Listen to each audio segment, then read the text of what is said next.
Ловушки для собак – это своего рода ноу-хау для управы строительного округа Якутска при ловле безнадзорных животных. Ловушки, а по сути свои клетки, расставляют в заброшенных гаражах, под домами и в других укромных местах, где предпочитают прятаться четвероногие друзья человека. Работает ловушка максимально просто. В открытую дверь проникает животное, приманенное кормом, а дежурящие рядом сотрудники по отлову просто-напросто захлапывают за животным клетку.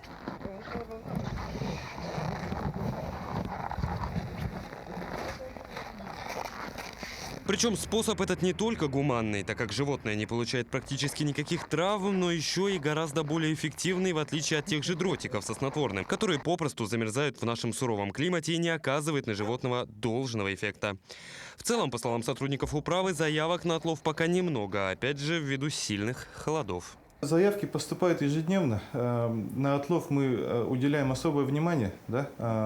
За 2022 год у нас было отловлено 187 собак, это подрядная организация, и плюс к этому у нас еще привлекаются к работе муниципальные дворники. По состоянию на 16 февраля у нас отловлено 38 собак, да? И в том числе там получается отловленные силами муниципальных дворников тоже.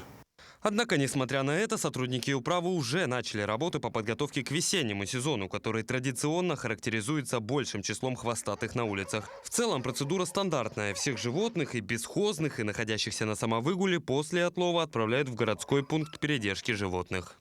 Так, только за прошлую неделю в Якутске поймали 95 собак. Всего с начала 2023 года отловлено и помещено в пункт передержки 411 безнадзорных животных. При этом с начала года 26 владельцев собак оштрафовали за самовыгул питомцев на общую сумму в 24,5 тысячи рублей.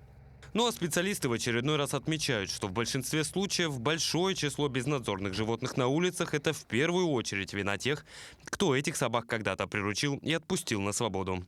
Петр Васильев, Илья Сыромятников, Якутск.